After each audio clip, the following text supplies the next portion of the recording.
మీ ఎలాంటి వ్యాపార ప్రకటనలకైనా వెంటనే మా ఛానల్ సంప్రదించండి. ప్రస్తుతం మనతో పాటు ప్రముఖ ఆధ్యాత్మికవేత్త జ్యోతిష్య పండితులు బ్రహ్మశ్రీ సుభాష్ శర్మ గారు మనతో ఉన్నారు. గురువు గారితో మాట్లాడదాం. నమస్కారం గురు. శ్రీమాత్రే. మే నెల గురువు గారు విశేషంగా సింహరాశి వాళ్ళకి ఈ నెల హైలైట్స్ ఏంటి, ఎలాంటి విశేషాలు వీళ్ళ జీవితంలో జరగబోతున్నాయి, ఎలాంటి జాగ్రత్తలు తీసుకోవాలి వీళ్ళు తెలియజేస్తాను. ముందుగా వీక్షిస్తున్న ప్రేక్షకులందరికీ శ్రీమాత్రే నమః, శ్రీ గురుభ్యో నమః. యాదేవి సర్వభూతేషు మాతృరూపేణ సంస్థిత నమస్తస్సై నమస్తస్సై నమస్తస్సై నమో నమః. ముఖ్యంగా సింహరాశి వారికి ఈ మాసము కాస్త గడ్డు కాలము అని చెప్పుకోవచ్చు. అన్ని పనుల యందు ఆటంకాలు ఎదురవుతూ ఉంటాయి. ముఖ్యంగా వారికి ప్రయాణములందు కానీ లేదా వారు చేసేటటువంటి వ్యవహార యాత్రలో కానీ ఆటంకం ఏర్పడడం, లేదా డబ్బులు అధికంగా ఖర్చు కావడము, ఇలాంటివి ఎక్కువగా జరుగుతుంటాయి. సింహరాశి వారికి ఎలా ఉంటుంది అంటే గనక చూడ్డానికి కాస్త గంభీరంగా గర్వంగా కనిపించినప్పటికీ కూడా లోపల భయాందోళనలు ఎక్కువగా ఉంటూ ఉంటాయి. అలాగే వీళ్ళు చూడ్డానికి గంభీరంగా కనిపించినా లోపల చిన్న పిల్లవాడి మనస్తత్వం కలిగినటువంటి వారు అని చెప్పుకోవచ్చు. అలాగే వీళ్ళు కోపం వస్తే వీళ్ళని తట్టుకోవడం చాలా కష్టం సింహరాశి వారిని. కనుక వీళ్ళకు కోపం తెప్పించేటటువంటి పనులు కానీ, కోపం తెప్పించే మాటలు కానీ అస్సలు వీళ్ళ దగ్గర మాట్లాడకూడదు. అలాగే వీళ్ళ గర్వం చాలా ఎక్కువగా ఉంటూ ఉంటుంది, పొగరు చాలా ఎక్కువగా ఉంటూ ఉంటుంది. వీళ్ళు అనుకున్నదే జరగాలి అనేటటువంటి రూల్స్ అండ్ రెగ్యులేషన్స్ అంటారు సరే, అలాంటివి వీళ్ళ దాంట్లో చాలా మట్టుకు సింహరాశి వారి దాంట్లో కనిపిస్తూ ఉంటాయి. డబ్బులు విపరీతంగా ఖర్చు పెడుతూ ఉంటారు. వీళ్ళు ఎప్పుడూ కూడా ఉన్నతమైనటువంటి స్థితికి వెళ్ళాలి, మంచి పలుకుబడిని సాధించాలి అనేటటువంటి తత్వం కలిగినటువంటి వారిలో సింహరాశి వారు ఒకరు అని చెప్పుకోవచ్చు. ఇన్వెస్ట్మెంట్స్ పరంగా కావచ్చు, ఏదన్నా వ్యాపారాల పరంగా కావచ్చు, ఎంతకాలం వెయిట్ చేస్తే బాగుంటుంది అంటారు వీళ్ళు? ముఖ్యంగా ఈ మాసం అయితే కాస్త గడ్డు కాలమే అని చెప్పుకోవచ్చు.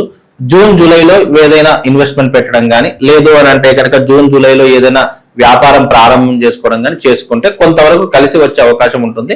ఈ మాసం మే మాసం అయితే కాస్త ఆలోచించి అడుగు వేయాల్సినటువంటి పరిస్థితులు ఉంటూ ఉంటాయి. వీలైనంత వరకు వీళ్ళకి ఏ పని చేసినా కూడా ఆటంకాలు మధ్యలోనే ఆగిపోతూ ఉంటాయి కాబట్టి వాళ్ళు ముందుకు వెళ్ళలేనటువంటి పరిస్థితుల్లో ఉంటారు. అందుకే కాస్త జాగ్రత్తగా ఉండే ప్రయత్నం చేసుకోవాలండి వీళ్ళు. ఓకే, ఇక విశేషంగా మరి ఈ పరిస్థితుల్లో ఎలాంటి పరిహారాలు చేసుకోవాలి గురుగారు? ముఖ్యంగా పరిహారాలు అన్నదానికి అర్థం ఏంటంటే కష్టకాలం ఉన్నప్పుడే మనం పరిహారాలు చేసుకుంటుంటాం. కనుక ఈ యొక్క సింహరాశి వారు ఏదైనా పరిహారం చేసుకోవాలంటే మంగళ చండీ తంత్ర ప్రయోగం చేయించుకోవాలి. ఎందుకంటే సింహరాశి అధిపతి మంగళ చండీ కాబట్టి ఆ మంగళ చండీ తంత్ర ప్రయోగం చేసుకోవడం వల్ల విశేషమైన పుణ్య ఫలితం కలుగుతుంది.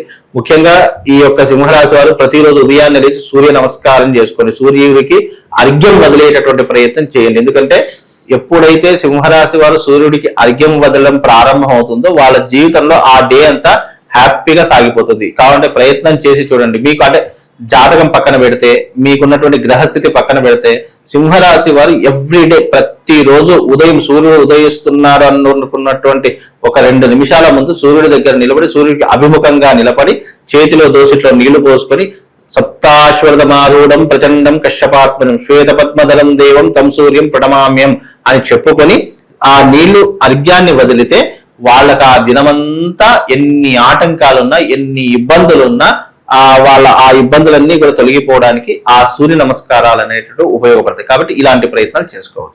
అలాగే ఈ సింహరాశి వారికి ఈ మాసంలో గనక చూసుకున్నట్టయితే కాస్త ఒడిదుడుకులు అనేటటువంటివి ఎదురవుతూ ఉంటాయి. చిక్కులు, చికాకులు, ఇబ్బందులు, పోలీస్ స్టేషన్ వ్యవహారాదులు, అలాగే కోర్టు సమస్యలు, ఇలాంటివి చాలా మట్టుకు వీళ్ళు ఎదుర్కోవాల్సినటువంటి పరిస్థితులు ఈ మాసంలో ఏర్పడుతూ ఉంటాయి. కనుక సింహరాశి వారు కాస్త జాగ్రత్తగా ఉండే ప్రయత్నం చేసుకోవాలి.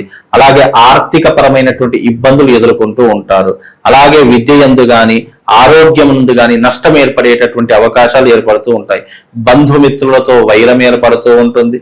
అలాగే స్థాన చలనం యొక్క సూచనలు కూడా కనిపిస్తూ ఉన్నాయి.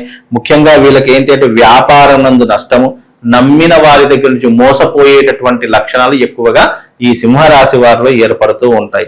అలాగే ఎవరైతే ఉద్యోగం చేస్తున్నారో పై అధికారుల దగ్గర నుంచి ఒత్తిడి రావడము, లేదా మానసిక సంఘర్షణ ఎదుర్కోవడము, వీలైనంత వరకు వాళ్ళతో కోపము, ఆవేశంగా మాట్లాడము, లేదా గొడవలు ఏర్పడము, ఇలాంటివి ఎక్కువగా ఈ యొక్క సింహరాశి వారి యొక్క దాంట్లో ఎక్కువగా జరుగుతూ ఉంటాయి.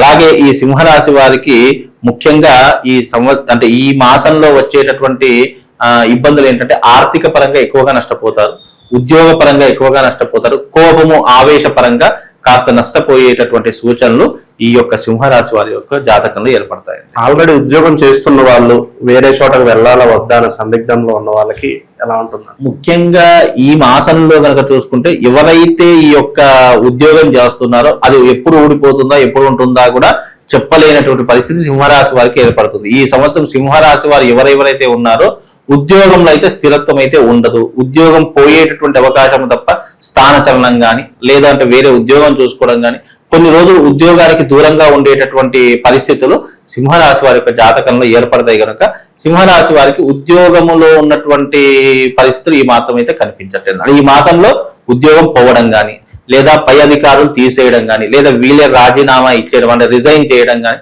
ఇలాంటివి ఏవో ఒక పరిస్థితులు ఈ యొక్క సింహరాశి వారి యొక్క జాతకంలో ఏర్పడతాయండి. పాజిటివ్ కోణంలో ఆలోచిస్తే వీళ్ళకి జరగబోయే మంచి ఏంటంటారు? మంచి వీళ్ళకి ఇప్పుడు ఉన్నటువంటి పరిస్థితుల్లో ఈ మాసం అంతా కాస్త గడ్డు కాలం, మంచి అనేటటువంటిది అయితే కనిపించడం లేదు. బికాజ్ ఏంటంటే సింహరాశికి అధిపతి అయినటువంటి రవి ఈ మాసంలో బుధుడితో కలిసి ఉంటారు. బుధుడితో కలిసి ఉండడం అయినటువంటి కారణం చేత లేజీతనం ఎక్కువగా ఉంటుంది, సోమరితనం ఎక్కువగా ఉంటూ ఉంటుంది. ఈ రోజు వెళ్ళాలి అనుకున్న పని పెండింగ్ లోనే పెట్టేస్తూ ఉంటారు. మన పని మీద అంటే పక్కవాడి మీద పని మీద ఉన్నటువంటి శ్రద్ధ మన పని మీద ఉండకపోవడము. అలాగే ముఖ్యంగా ఇది వృషభ రాశిలో ఉంది కాబట్టి సింహరాశికి అధిపతి అయినటువంటి రవి ప్లస్ బుధుడు రెండు వృషభ రాశిలో సంచరిస్తున్నాయి కాబట్టి అది కాస్త నష్టపరిచేటటువంటి లక్షణాలు ఎక్కువగా ఉంటూ ఉంటాయి. కాబట్టి ఈ మాసం అంత చెప్పుకోదగ్గటువంటి అంశాలు అయితే వీళ్ళ దాంట్లో ఏం లేవండి. గురుగారు, ఇలాంటి ప్రతికూల ఫలితాలకి నరఘోష నరదిష్ట ఒక కారణం అనుకోవచ్చు. ఎందుకంటే మనం ఎదుగుతుంటే పక్క వాళ్ళు చూడలేకపోతున్నారు, శత్రుత్వం పెరిగిపోతుంది. మరి దీనికి రెమెడీ ఏదన్నా ఉంటే చెప్పండి. కలియుగంలో నరదృష్టి లేకుండా ఏ మానవుడు ఉండడండి. తప్పనిసరిగా మనం ఎదుగుతున్నామన్నా లేదా మనం మంచిగా ఉన్నామన్నా లేదా మనం నవ్వినా ఎదుటి వారికి అసూయ, ద్వేషము, ఈర్ష్య ఇవన్నీ పెరిగిపోతూ ఉంటాయి. బికాజ్ అది మనిషి యొక్క నేచర్, కలియుగం కాబట్టి.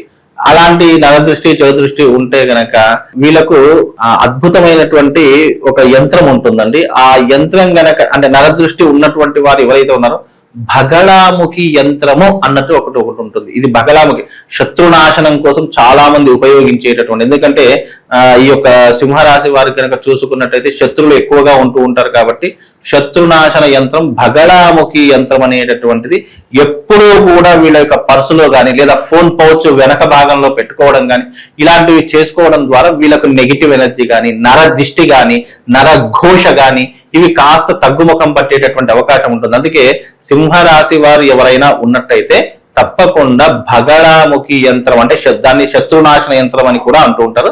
ఆ భగళాముఖి యంత్రాన్ని మీ దగ్గర ఎప్పుడూ కూడా భద్రపరచుకునే ప్రయత్నం చేయండి. తద్వారా మీకు శత్రు నాశనం జరుగుతుంది.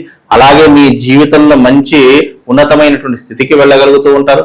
10 మంది మీరు చెప్పినటువంటి మాట వినేటటువంటి శక్తి ఆ యంత్రం మిమ్మల్ని ప్రొటెక్ట్ చేస్తూ ఉంటుంది. కాబట్టి అలాంటి యంత్రాన్ని మీ దగ్గర పెట్టుకొని ప్రతిరోజు ఏం చేస్తారు అని అంటే కనుక సూర్యుడికి అర్ఘ్యం వదిలి ఆ యంత్రాన్ని మీ దగ్గర పెట్టుకోండి.